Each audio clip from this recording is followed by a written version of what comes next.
एक अणु तेल है सुबह नासिका में डालने के लिए 3 से 5 बूंद। कॉम्प्लिकेशंस के यह एक बहुत बड़ी उपलब्धि थी।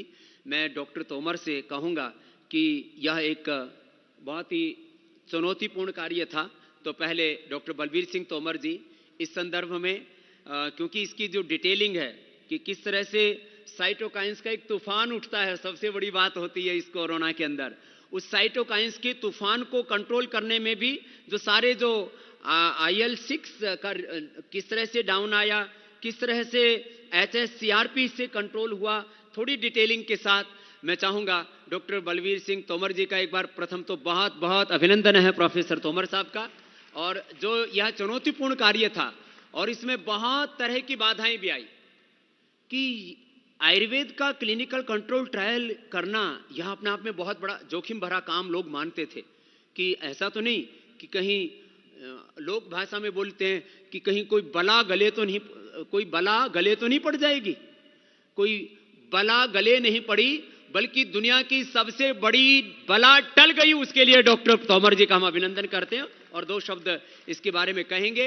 एक बात यह कहता हुआ कि इसकी उपलब्धता अभी 7 दिन के अंदर पतंजलि मेगा स्टोर, चिकित्सालय, आरोग्य केंद्रों पर हम करवा देंगे। अभी ये सब जगह उपलब्ध नहीं है, कोई इसके लिए हाय तौबा ना मचाए। और अगले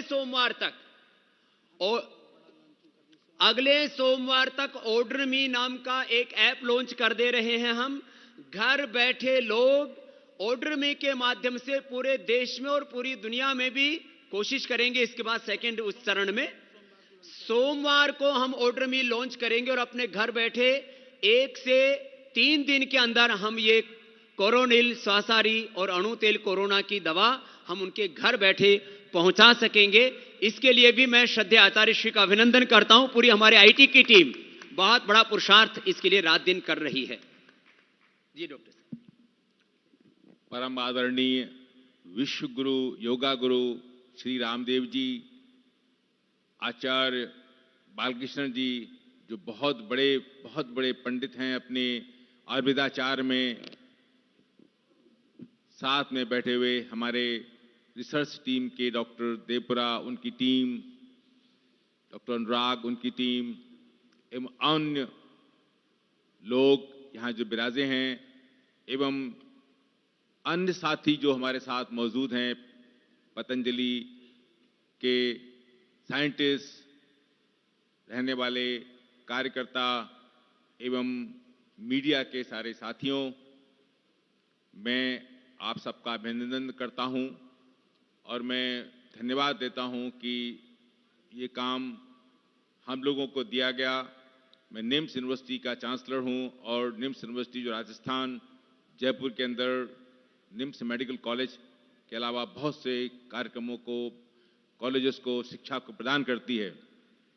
मैं यहाँ पे इस कोरोना की मेडिसिन जिसका कि हम लोगों ने ट्रायल किया, करने से पहले मैं थोड़ा सा आपको इस अतीत में ले जाता हूँ कि ऐसा करने का मेरा विचार जो था वो क्यों मेरे मन में आया। वो आज कोरोना को देख के नहीं आया। मैं 2014-15 की बात करता हूँ।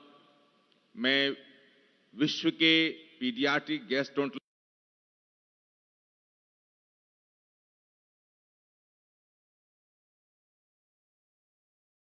हेपेटोलॉजी, ट्रांसप्लांट न्यूट्रिशन का विश्व का अध्यक्ष हूं।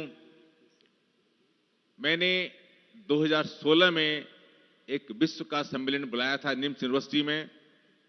वहां पे करीब 200-250 विश्व के कंट्रियों के 3000 बड़े बड़े डॉक्टर्स, एलोपैथिक के, आयुर्वेद के नहीं, एलोपैथिक के आए, उनको बुलाया और हमारी चर्चा का विशेष था गैस्ट्रोएंटरोलॉजी, हेपेटोलॉजी में, लिवर ट्रांसप्लांट में एलोपैथिक मेडिसिन कहाँ पे है और उसको क्या क्या और एडवांसेस होने हैं।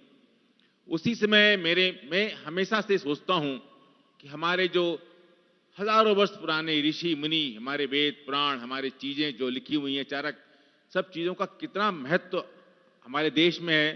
किस जमाने में पूरे विश्व में था, पर कहीं न कहीं जैसे स्वामी जी ने बताया कि कुछ ऐसी चीजें होती गई कि हमें कहीं न कहीं कुछ हम वो लगता गया कि हम विश्व के मैप पे अपनी आयुर्वेदा को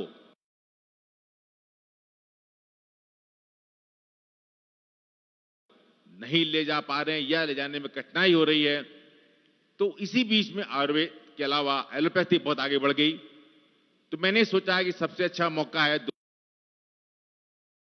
2016 में, जब मैं विश्व का इतना बड़ा 250 कंट्रीज का संगठन का 3000 डॉक्टरों का सम्मेलन किया निम्स की यूनिवर्सिटी के अंदर जयपुर में। मैंने 5 दिन के सम्मेलन में फर्स्ट डे का आधा दिन ये रखा, उसका नाम था integration of allopathy and Ayurvedic medicine. ये हाँ, तो उसके बाद जो है हमने काफी लोगों ने इस पर विचार विमर्श किया, बड़े बड़े पंडित आयुर्वेदा के बुलाए और हमने उसका इंटरेक्शन करके अध्याय खोला।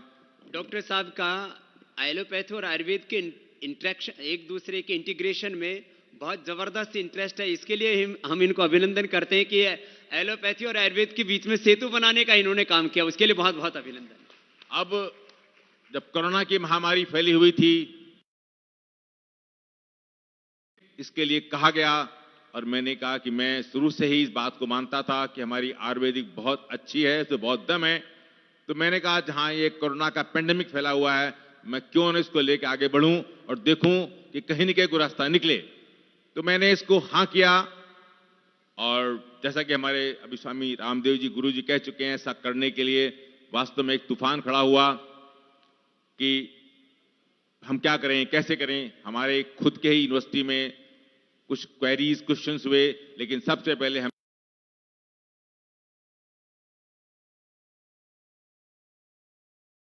अपनी एथिकल कमेटी को बुलाया, उसने इसको प्रूव किया और हमारे पास जो जो दवाएं थी हमने इनको ट्रायल किया। इसमें एक तो है ashwagandha, pure giloy extract, pure tulsi extract, अनुतेला एंड सुवासरी रस। तो अब इसके बाद सर्वप्रथम जो हमारी यूनिवर्सिटी की रिसर्च एथिकल कमेटी ने इसको पास किया, उन चीजों को डिटेल में अध्ययन करने के बाद, और साथ में जो हमारी क्वेरी थी वो पंतजलि के विद्वान साइंटिस्ट हमको बताते रहे। फिर हमने गवर्नमेंट की CTRI, जिसके बिना कोई अनुसंधान देश में नहीं कर सकता, और specially allopathy institution medical college होने के नाते हमको इनसे परमिशन लेना जरूरी था, क्योंकि ये आयुर्वेदिक मेडिसिन थी। और मैं उनका भी आभारी हूं, जब डिटेल में उनको बताया गया और कोरोना पेंडेमिक है, अभी कोई दवा नहीं निकली है, तो उन्होंने हमको बहुत जल्दी अलाउ किया कि आप करिए। और साथ में आप ये कहना चाहेंगे कि राजस्थान के प्रांत में कोरोना के इलाज के लिए या तो वहां का government college SMS medical college था, या हमारा जो सेल्फ फाइनेंस कॉलेज है medical college, national institute of medical sciences, उसमें इलाज हो रहा था। मेरे पास उस समय 100 मरीज थे और हमने कहा सारे पैरामीटर्स को, जितने की विश्व में किसी अनुसंधान को करने के पैरामीटर्स होते हैं, शर्तें होती हैं, उसके स्टेप्स होते हैं, उनको पूरा किया। और पूरा करने के बाद हमने एक 100 मरीजों पर रैंडोमाइज 1-to-1 parallel group placebo control double blind trial, जिसमें यह भी नहीं पता होता है डॉक्टर को कि किस ग्रुप को क्या दवा दे रहा है, हमने किया।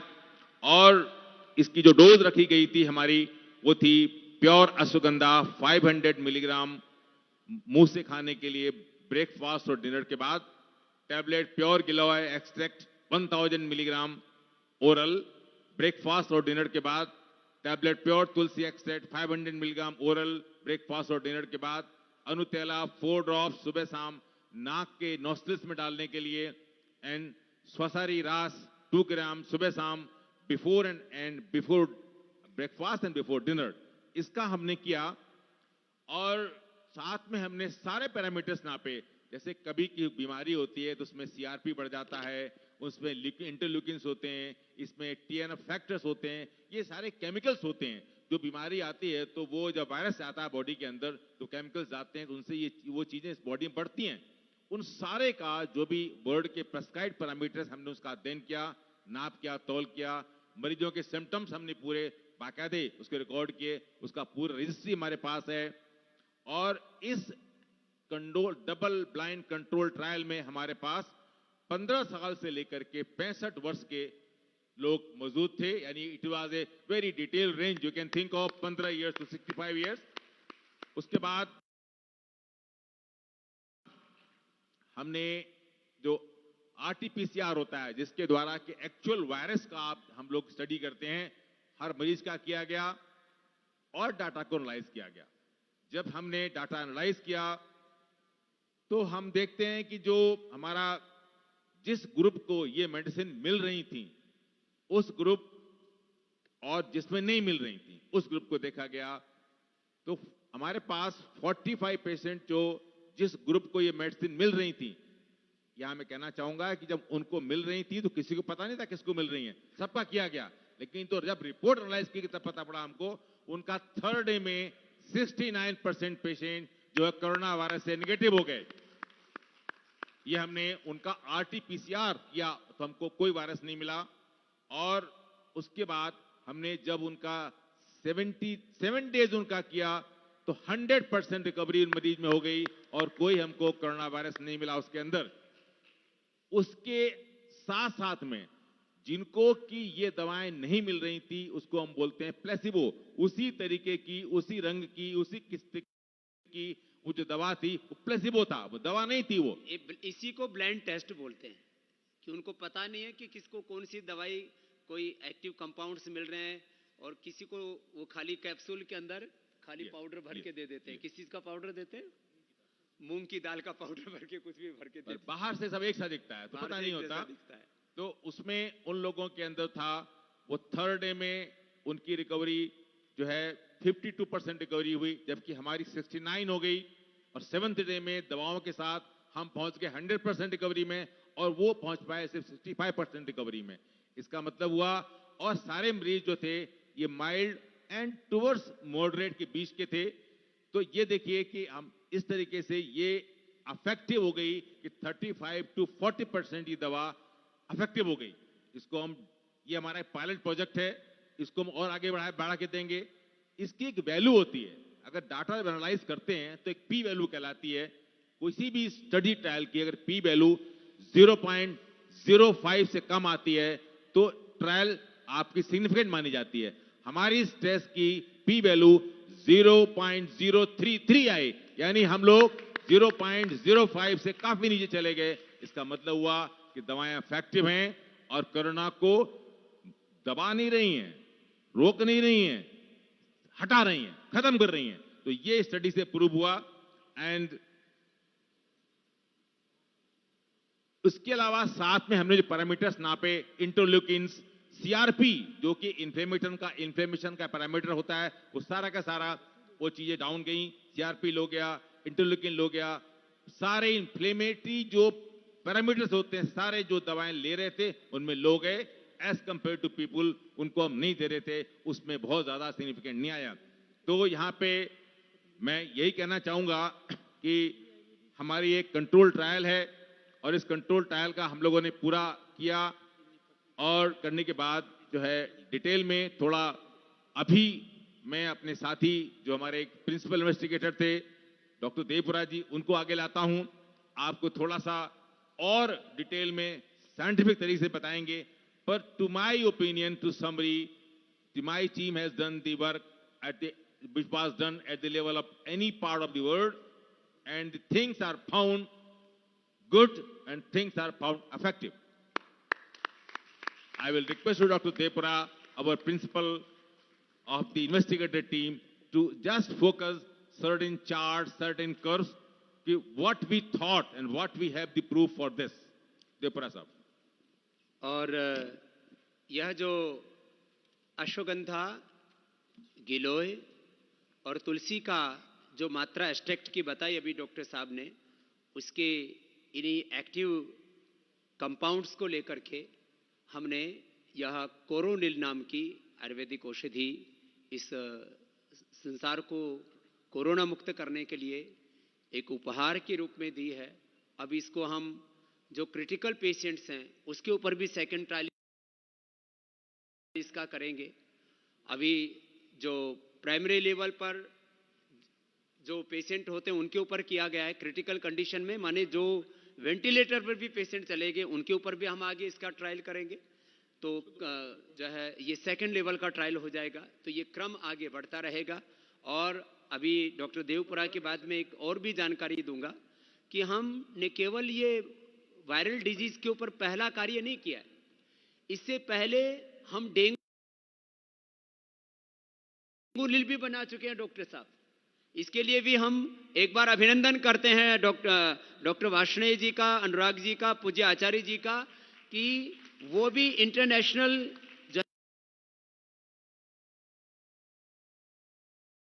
जर्नल के अंदर प्रकाशित हो चुकी है, उसकी भी केस स्टडी कि बैक्टीरियल वायरल डिजीज के ऊपर निरंतर हम कार्य कर रहे थे। मैं उसकी भी डिटेलिंग आदरणीय डॉक्टर देवपुरा जी के बाद में यहां से प्रस्तुत करूंगा कि ये जो वायरोलॉजी के ऊपर पूरे वर्ल्ड में काम चल रहा है, तो आयुर्वेद में भी वायरोलॉजी का बहुत इफेक्टिव एक डिपार्टमेंट है, उसके बारे में मैं बाद में यहां से अपनी बात रखूंगा। और एक बात यह भी कहते हुए कि इस समय जो मेन स्ट्रीम मीडिया है, देश के लगभग 100 चैनल, नेशनल और रीजनल चैनल, उन्होंने इस कार्यक्रम को टेलीकास्ट करके ये पूरे भयभीत, दुखी, आतंकित जो मानवता है चारों तरफ से, जिनको अंधेरा अंधेरा दिख रहा था, उनको आज ये प्रकाश देने का एक पुरुषार्थ किया है। तो सारे मीडिया का भी हम बहुत बहुत अभिनंदन करते हैं। और सोशल मीडिया पर भी लोग पतंजलि आयुर्वेद को, कोरोनिल को, स्वासारी को ट्रेंड कर रहे हैं, और दूसरे तीसरे नंबर पर पूरे सोशल मीडिया में ये ट्रेंड चल रहा है। उसके लिए भी हम अभिनंदन करते हैं कि पूरे देश में इसके प्रति कितनी गहरी उत्सुकता है। आदरणीय श्री डॉक्टर देवपुरा जी। स्वामी जी श्री रामदेव जी महाराज, आचार्य श्री बालकृष्ण जी, चेयरमैन डॉक्टर BS तोमर साहब, साथियों, आपको सबको विदित है कि कोरोना महामारी के आज के कोई भी अभी तक कोई इलाज नहीं था, और हमारी प्राचीन आयुर्वेदिक चिकित्सा और पतंजलि संस्था के अथक प्रयास से आयुर्वेदिक मेडिसिन का कोरोना मरीज पर जो प्रयोग किया है, उसका बहुत ही सकारात्मक रिजल्ट सामने आए हैं। मैं आपको उस स्टडी के बारे में थोड़ा कुछ बताना चाह रहा हूँ कि हमने एक रेंडोमाइज ट्रायल स्टडी की थी जयपुर में। उसमें हमने 100 पेशेंट्स लिए, उसमें से 50 पेशेंट्स प्लेसिबो ट्रायल में रखे और 50 एक्टिव जो इसमें